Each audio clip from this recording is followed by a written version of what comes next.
Hey, good afternoon. McKenna from CBC. I'm wondering if you could reflect on how these tariff threats have affected federal-provincial relations in Canada. I think the impact of the tariff situation, the whole negotiation, it's a really hard thing for Canadians. Obviously, Canadians are galvanized, and I would definitely say that it has it's brought the federal government and the provincial governments, I would say, closer together. It's really, we all see the opportunities that we have before us to make for a stronger country. We're all pushing in that direction. So we've had some really positive meetings today and over the last couple of days, actually. And I think everyone is really united and on the same page of just really seizing the opportunities that are before us that in the past we may have looked away from, that right now we're all looking squarely at. Hi, Premier. Mackenzie Gray with Global News.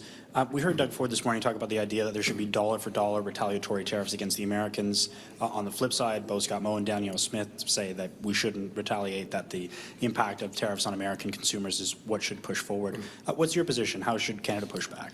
Yeah, I think, look, there's people at the negotiating table that have more information, and they're kind of working to a strategy. What I would say is I actually have tremendous confidence in the Prime Minister and the team that is representing us as Canadians to look at all of the factors and the moving parts and come up to the best deal for Canadians. So I think it's just really important that we keep moving for what is the best possible deal for Canadians, and all the while knowing that the U.S. administration changes their thoughts on things quite frequently. So I know that it's a difficult position for our negotiating team, for our Prime Minister, but I have tremendous faith in the team that's representing us to get the best deal, and that's where my focus is. Hello, Premier. Michael Serapia with CPAC. This is the third time the First Ministers have been able to get together since Mark Carney became Prime Minister, won the election. I'm wondering concretely, on an economic front, what has been achieved by these meetings? The challenge economically for many Canadians is immediate. What has been achieved with these meetings? First off, isn't it great? Like these are such important relationships for Canadians, and we're all kind of binding together and spending time together to really understand the sensitivities that we have in our own areas, but also as I talked about, the opportunities. So I think for the Prime Minister and his team, the passage of Bill C-5 is significant. For myself and other premiers, we're doing what we can in terms of the interprovincial trade barriers. So there's a lot of concrete action in just those two things, but the spill down from those two things is very significant. But the major projects, the nation building projects, however you want to term it, there's a lot of them.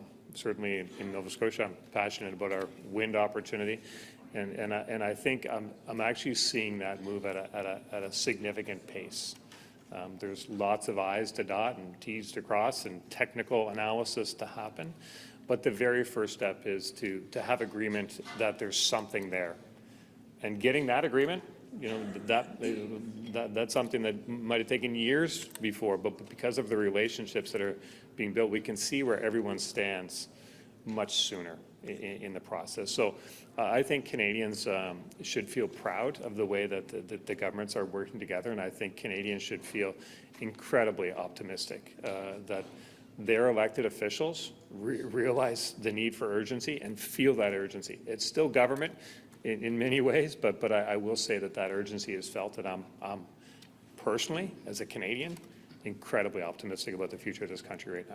Do you have any idea when a deal or deals and projects might actually be chosen, highlighted, and moved forward with? Yeah, I think initially we talked about give them some things to assess over the summer. That certainly happened. So there's lots of potential projects and good ones. And I think everybody is in some respects waiting for the major projects office to open. That will be open, we understand, maybe by Labor Day, and there'll be capacity in there to really do analysis on them. So I think for me personally, I have in my mind that over the fall, maybe early fall, would have some good clarity on the early wins that the governments would see for our country. So It's all happening. Mickey here with Politico. Following today's update from the Prime Minister, how realistic is it that we will get a deal by August 1st? I haven't been focused on the date. I think, sometimes, and there was some discussion at the table today from others as well, who kind of share that the idea is get the best deal. And I would be worried that if we constrain ourselves that we have to get a deal by a certain date, that we maybe have to, maybe do some things or give up some things or give up some leverage that we might not otherwise have to if we just focus on getting the best deal. So I think it's just really important that we get the best deal for Canadians, and I'm personally not focused on the date. And what else can the federal government be doing that they aren't? As I said, I have great confidence in, certainly Minister LeBlanc is all in on this. A number of his cabinet colleagues are, but just the abilities of the Prime Minister are something that I'm confident in. Hi, Premier Houston. Olivia Stavanovich, CBC News. What does the best deal look like to you? Does it involve no tariffs? Do we have to give up something else? Well, I mean, obviously, no tariffs is great, but we're not in that world right now. You look at what the president is doing, what he's pushing forward as his agenda. So we just have to be open-minded about what that might look like. But again, there's many moving parts to that. I think the CUSMA carve-out, the CUSMA, is really important to our country. So keeping that intact is really, really important, and the rest will all kind of fall into place. But. And how much longer should we wait until we see more retaliation? How much longer are you going to give the Americans? Well, it's not just me that makes that decision, but I think, look, we have to be conscious of the impact on retaliation on our own economy, because there is one as well. So it's finding that balance about making sure that the president understands we're an important customer of the United States. We are, and we're good friends and longstanding allies. But also that we can't just be pushed around either. So there's finding that balance between pushing back a little bit, but never losing sight of what the ultimate goal is, and that's the best possible deal under the circumstances that we face. We didn't initiate this as a country. We didn't start this. We're just having to deal with what's in front of us, and I'm actually proud of the way that it's being dealt with. Hi, Premier. Hi, Colin DeMello from Global News. There are going to be a lot of competing projects, a lot of competing interests in front of the federal government. Did you get any clarity today in terms of how they're going to prioritize all the competing projects from the provinces? It wasn't like everyone has the best project. I know Wind West is the best project in the energy like that, but others feel that theirs is the best. So, but I mean, this will be the major projects office will be looking at impact on national GDP. We'll be looking at the best bang for the buck for the country. So I know they'll have their criteria there that they'll assess it, and it'll be up to us as the advocates for these projects to make our case. So I know that I have some work to do and to build out my business case, and others do as well. But I think as a country, we should feel good about the opportunity that is before us, because it is very significant. One of the things that Premier Ford had mentioned was if the 35% tariffs go into effect on August 1st, that there should be dollar-for-dollar retaliatory tariffs. I'm wondering how you feel about dollar-for-dollar retaliatory tariffs, especially since Trump has said that he would match that with a similar kind of tariffs. And what was the temperature in the room for some kind of retaliation for tariffs? Look, I think for me, it's just having the ability to step away and have confidence that the people at the table are assessing what's the best move for our country at that time. And I don't want to second guess that, and I don't want to presuppose the outcome of that. And I think there's lots of people that feel that way too. But I have confidence in the Prime Minister and the negotiating team to get the best deal for the country under very difficult circumstances. So I'm conscious of that as well. So I don't want to presuppose what that deal looks like, but just that we have confidence that we're, as a country, being represented in the best possible way. And I feel that way right now. Okay. Thanks, everyone. Thank you.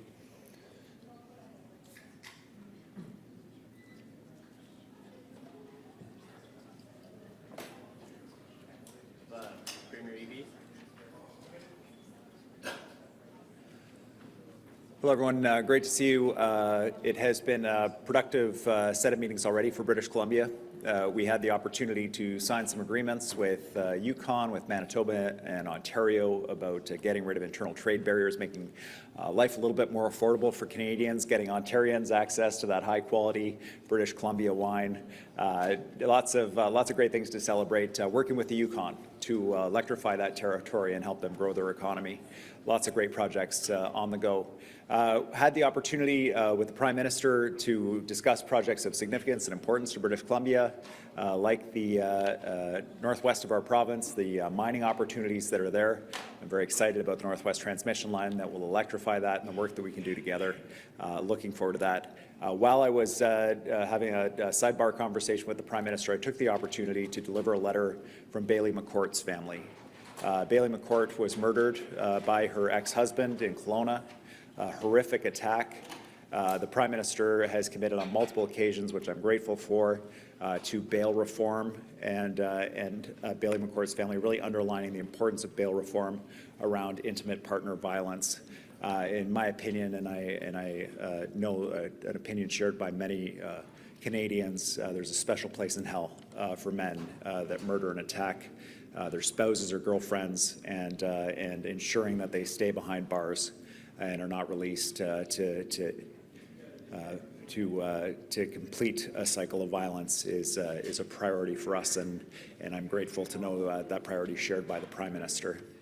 Finally, I'd like to take a moment to reflect on the comments of the American ambassador recently appointed about his support for the President's comments that Canadians are mean and nasty because we are boycotting American liquor and refusing to travel to the U.S. while they attack our sovereignty and threaten our economy through the President. You know, obviously, if you're a mean and nasty Canadian for standing up for our sovereignty and our economy and our jobs, well, I think most Canadians would be proud to be considered mean and nasty. But to be blunt, Americans are our friends, our colleagues, and family members in many cases, and the remarks the ambassador were delivered at a conference, the Pacific Northwest Economic Region Conference. We've worked in close partnership with those states for many, many years on flood mitigation, economic growth, the Cascadia Corridor. It's grown our economies. We've all benefited from it. It's an example of why we have no interest in being mean and nasty. We want to be in partnership with the Americans, and we need the President to understand the benefits that flow from working in cooperation. So with that, happy to take your questions and look forward to our conversation here. Hello, Premier Eby. Michael Serapio with CPAC. Earlier today, we saw your colleagues from Saskatchewan, Alberta, and Ontario announce a memorandum of understanding to work towards energy corridors, pipelines. And in that news conference, both the premiers of Saskatchewan and Alberta talked about the northern BC coast, saying it presents the best opportunity to get oil to global markets. And they also called for, once again, the dropping of a number of regulations that includes the tanker ban off the BC coast. I'm wondering, given that this is the third time that the premiers, the first ministers have come together, whether you are now more open to dropping that ban, giving the support towards that, and exploring the possibility of a pipeline to the BC coast up north. Well, I mean, let's look at what's happening in BC's north around energy. We have the first shipment of LNG from BC's coast. It will make a material difference in Canada's GDP, the largest private sector investment in Canadian history. The proponents are looking at a second phase right now. In terms of traditional energy projects, we also have Cedar LNG and Silism's LNG that are reaching final investment decision or are in construction. So there are major energy projects that are happening that will also benefit Alberta in BC's north. For the pipeline project that Premier Smith is a great enthusiast of, a heavy oil pipeline project, there is no project, there is no proponent, there is no private sector money involved at all that I'm aware of. When Premier Smith crosses those obvious hurdles to get a project done, then let's have those conversations. But to be blunt, we have major projects that are moving ahead, and that's where our focus is. But would it be easier to find an investor if the BC government were open to actually letting that pipeline go to the BC northern coast? Well, we own a heavy oil pipeline right now as Canadians that goes to the BC coast. It's the Trans Mountain Pipeline project. It's up for sale. The federal government can't sell it. The major pipeline proponents that one would expect to be participating in the north are not. And so I think there's a reason for that. I think there's other interest around investment in British Columbia and Alberta. We're supportive. If Premier Smith can cross that hurdle of identifying a proponent and an actual project, then let's have that conversation. But in the meantime, we're encouraging the federal government, and for ourselves, the focus is on projects with proponents that are ready to go, that are through environmental assessment. And if we do that, we can deliver some really big projects for Canada. BC will be the economic engine, frankly, of the new economy that we're building here in Canada because of our port access, access to markets, the resources we have, and we're going to facilitate access for other provinces too to get to those markets just as we always have. Hey, Mickey with Politico here. Have you brought up the issue of the ostriches with the Prime Minister, and would you like to see him intervene in a way where they can be saved? No, I've not brought up that issue with the Prime Minister. I understand there was a recent court decision on that. For British Columbia, we don't take our public health advice from RFK and from Dr. Oz. Bird flu is a very serious issue in British Columbia, and so it's obviously a challenging issue. They're beautiful birds, and bird flu is a massive and profoundly concerning issue for farmers in British Columbia, and I know across Canada. Hi, Myrna Djukic for Radio-Canada. About the MOU signed with Ontario on free trade, can you tell us a little more about what concretely will change and what timelines are we working with?